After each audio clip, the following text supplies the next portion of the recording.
All right, welcome everyone. Thank you for joining us. I am not going to say much other than if you have any questions at all, feel free to visit LASHRM's either Facebook page or our website, and you can get in contact with our Workforce Readiness Committee. So, Jordan, the floor is yours. Awesome. Thank you so much. Hi, everybody. My name is Jordan Paffrath, and I'm here today to talk about the very important and exciting topic of resume building. So just to start off, who am I? Again, I'm Jordan Paffrath. I studied human resource management at Western Technical College as well as Winona State University. I am a recruiter with ABR Employment Services and have been for about a little over 3 years now. My job as a recruiter is to help people find jobs and to help companies fill positions. So I'm that main bridge communicator between the two, helping out both parties, making sure they're satisfied at the end. Some job duties that I do every day, obviously recruiting on our job boards such as Facebook, Indeed, LinkedIn. I also assist with resume building, whether that's revising resumes already built, totally creating new ones from scratch. I also do interviewing for all of our open positions for our clients. And then I also assist with hiring and firing, payroll, and other administrative tasks. In regards to my experience with resumes, obviously as a recruiter, I come across a wide range and variety of different types of resumes. Here at ABR, we tend to focus on two areas, which is professional office support positions, such as accountants, HR managers, logistics, all the way to industrial manufacturing type positions like welders, machine operators, forklift operators, and everything in between. But those are the two areas in particular that we tend to staff for here at ABR. In regards to a resume, what is it? I like to tell people it's basically you on a sheet of paper. It's a first impression. The written definition of a resume is a brief written account of personal, educational, and professional qualifications and experience as that prepared by an applicant for a job. Again, a lot of times you're presenting a resume to a company or to a school before they actually meet you in person. So it's important that you are leaving a good impression on that sheet of paper. An outline of what we'll be covering today. Categories on a resume. I list some bullet points there about some areas that we'll be covering. We'll go over some examples of resumes at the end about some things that I do like about them and maybe some things I change. And then also any questions at the end. Starting off with a very important part of a resume is your contact information. I listed some examples down here at the bottom you can see, but starting with email address, you want to make sure that the email address you're listing is professional. I always tell people if you're embarrassed to repeat it, or if you have a giggle when you're saying it out loud, that it might be time to look into getting a new email address. I have some employees that will have one strictly for applications or submissions that they send, just so then that way, again, they can make sure it is professional and that it's not getting looped in any of their junk or spam emails or anything like that. So it might be a good idea. And then also a phone number. A lot of times here at ABR, we resort right away to calling or even texting. So you want to make sure that the phone number you list is one in service. It's a phone number that you can easily be reached at. And then if you're not available to be on your phone, which a lot of the times, we aren't, we have things going on, make sure you have a voicemail box set up and that you do have a professional voicemail. If you have anything that is less professional, I can guarantee you, speaking on behalf of most employers or schools, that you will not receive a callback or a message if it is in any way, shape, or form unprofessional. So just be mindful of that. And then again, here are some examples down here. It's pretty self-explanatory: name, phone, and email. The next topic, objectives and summaries. So again, I listed two examples here, one of a student and then one of someone who's looking to get into the workforce or is already in the workforce. An objective is basically a blurb about your previous experience and why you should be considered or qualified for the position or department that you're submitting this application to. You can see here the student lists their GPA. They list some soft skills in there as well. That's a super great thing to include, especially if you don't have a lot of previous work history or any previous experience. Soft skills or hard skills that you have would be a good place to highlight that information. And then you can see here, as far as the workforce side, they're an elementary teacher looking for a position at a small independent school. It's straight, it's to the point, basically telling them what they have previous experience in and what they want. And then they also list some like certifications or skills down here that they may have that, again, would be relevant to the specific thing that they are applying for. Not all the times do you need objectives. So here are some instances where you would and would not need them. Again, if you're applying for a job or department in specific that you have that direct experience, that is really where you want to highlight that. At the top of the resume, that couple 2 to 3 sentence blurb. If you're applying for a specific department like schooling, I know a lot of programs, or some programs like nursing or some business programs, can be kind of difficult to get into, or there's a waiting list. This would be a good place to highlight those skills that you have, or awards, accomplishments, anything of that matter.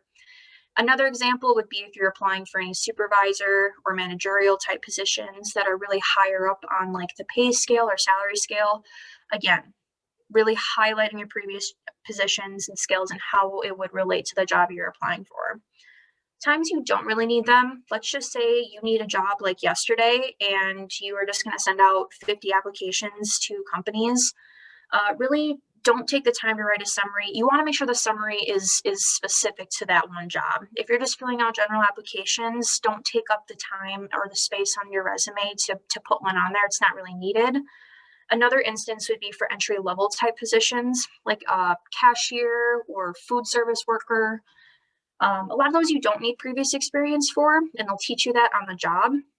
So again, don't really take the time to put one on there or take up a space on your resume to have that on there if it's an entry-level, no experience required type position.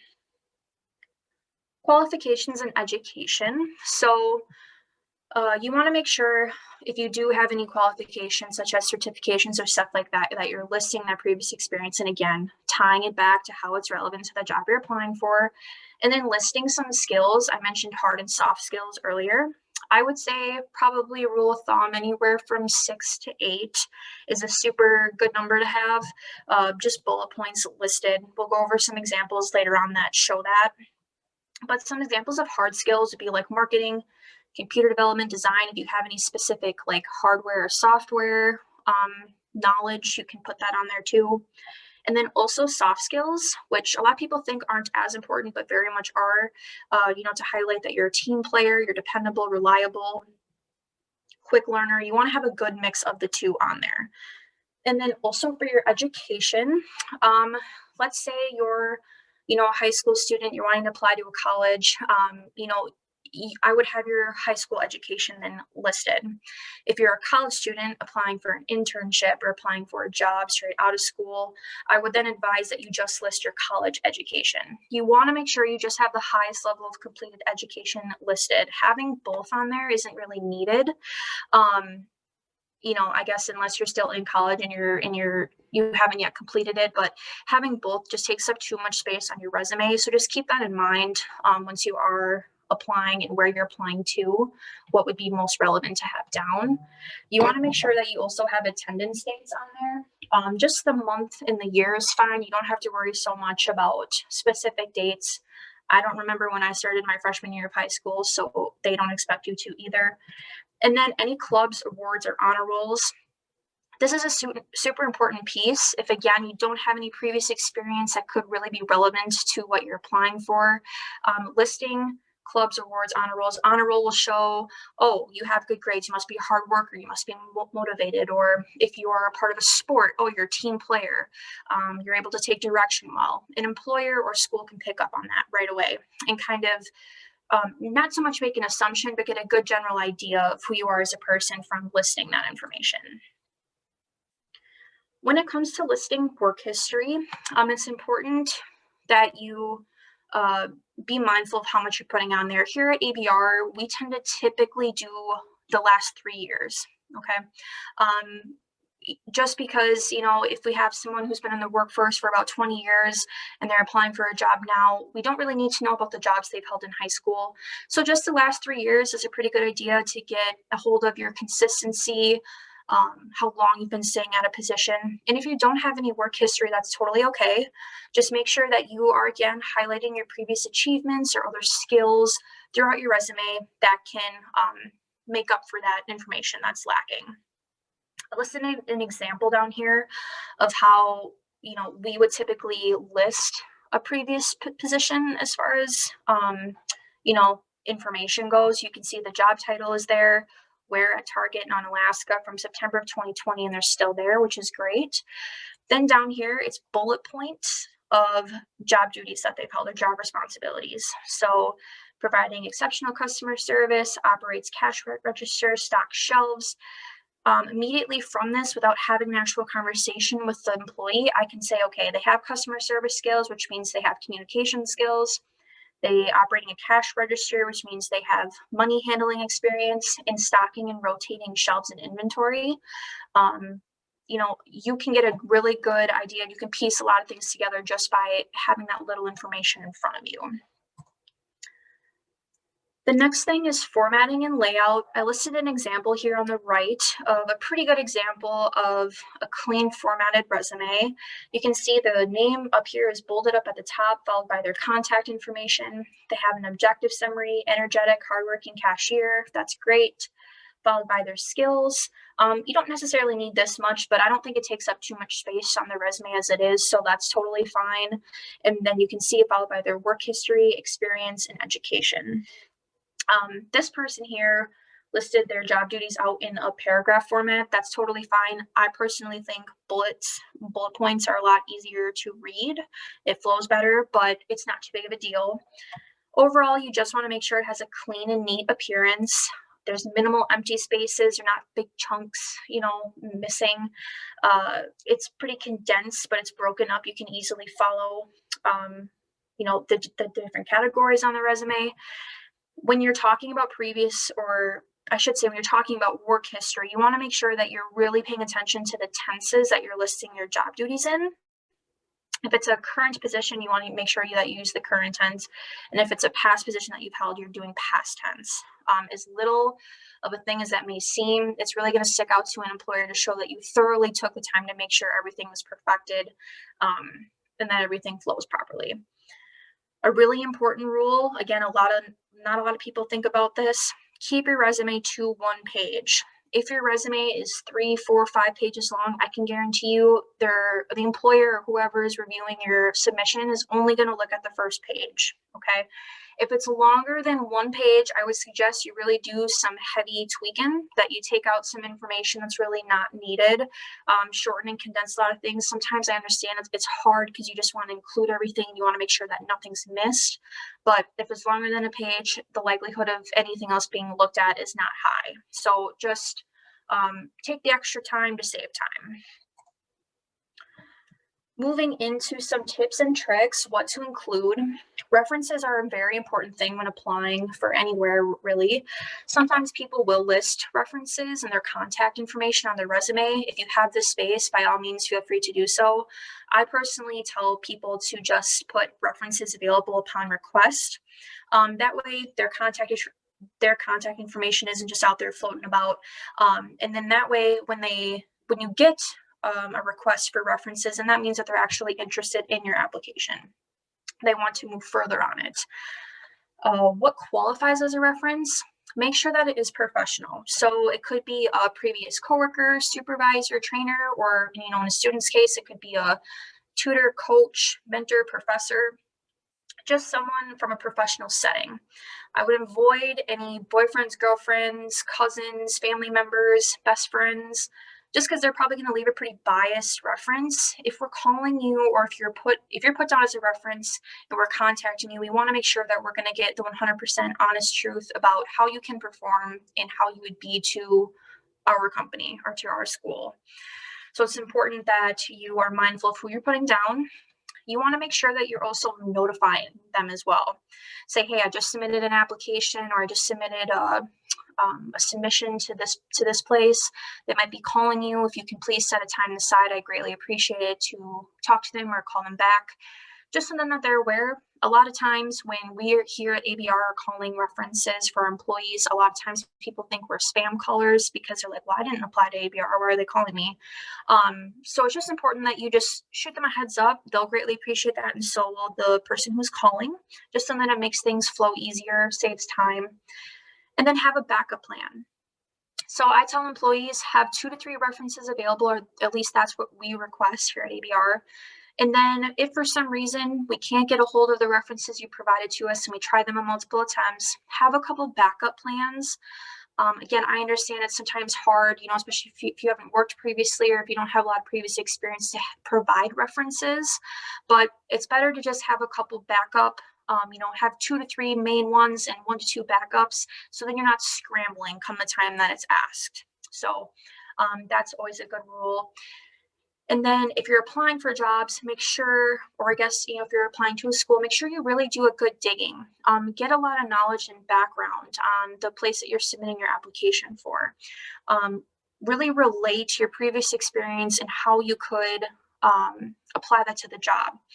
Review the job description. Make sure it's 100% something that you're interested in. And then also while doing so, you can have a couple questions prepared to ask during an interview of any sort. Doing this shows interest in the company or the place you're applying for. It shows engagement. It shows that you're eager, you want to learn more. So that always really sets you aside from other applicants who are just kind of silent during an interview and don't ask those questions. Some tips what not to include or what not to do. Include any irrelevant facts or accomplishments about yourself. I always tell people, ask yourself, does it apply to the job that you're submitting an application for, or does it apply to what you're applying for? If no, then remove it. It's not needed. An example from like a Joey Tribbiani picture I have here: can drink a gallon of milk in 10 seconds. As impressive as that is, that's probably not going to get you in anywhere that you're applying to. So just save the time, save the space, don't put it on there. Another really important thing is anything regarding any age, race, physical attributes, gender. It's really not needed. It doesn't need to be known, and it's not really any of their business, to be completely honest, to have that on there. So make sure you don't put that. And then any negative comments or reasonings for leaving previous employers. Oftentimes during a phone conversation, they'll ask you like questions like, oh, well, can you tell me a bit more why you left here or why this didn't work out? Just make sure, even if the situation was bad and you don't like talking about it, just keep conversation light and positive. Their mindset is if they're going to have a negative attitude during our conversation, they're not going to bring anything beneficial to our team. They're negative, they got a negative attitude. They're not a team player. If they're speaking negatively about previous companies or previous schools, they're not going to talk good about us. So just be mindful of that. Keep it positive, straight to the point, while also being honest as well. This is an example here of a resume. I just pulled these off of Google, so they're not anyone's like official one, but just some things now that I like and maybe would change on these. Here listed, it looks like this would be a social security number. 100% do not put this on your resume. This is obviously very confidential information, and if you're posting this on a job board and that information gets out there, it can be devastating to you. Again, you'd be surprised how many people don't really think about this or would put this on there, not knowing what the outcome might be. 100% do not put that on there. I would even go as far to say don't include an address. Not really needed. Just your name, phone number, email, your direct contact information. This is a student's. You can see here they listed class rank and GPA, which is totally fine. I don't really think the class rank is needed. You could remove that 100%. GPA, again, if it's something that you are really proud of, then I would by all means put your GPA on there. If your GPA is a bit lower, I probably wouldn't broadcast that as much. So just be, you can determine that yourself if you'd like to leave that on your resume. But the main thing down here, or one of the main things, is other interests and activities. They listed travel to Mexico and Canada, guitar lessons since 1999. Both of those things, I can't think of an example where that would be relevant to what they're applying for. So as cool as that is, it's not needed on a resume. It's not going to really get you anywhere. This could be something that you can do small talk with during an interview, but just save the space and just totally take this off. It's not needed. In this the second example here, this is me getting a little bit more nitpicky as far as formatting goes. Resumes really should just be, I guess, as plain as possible. The more plain it is, the better. Any sort of color or fonts, you really want to try to stay away from that. It really should just be black and white. Okay, you can see here that they did a really good job at separating everything. They have, bolded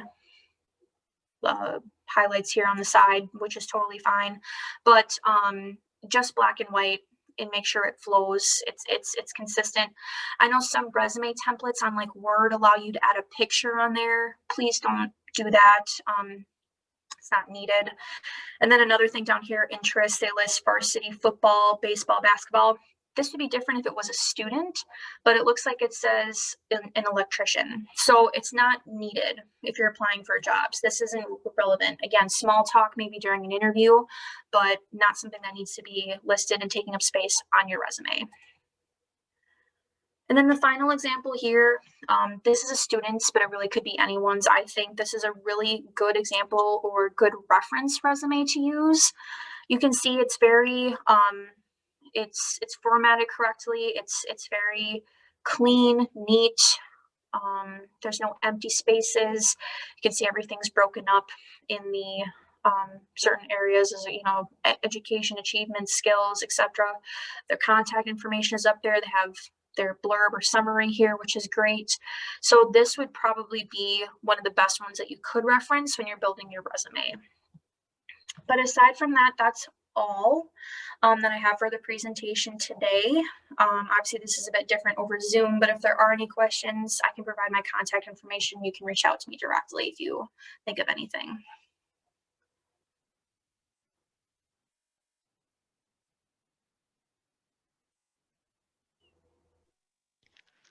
Does anyone have any immediate questions right now? You should be able to unmute and ask, or you can drop it in the chat.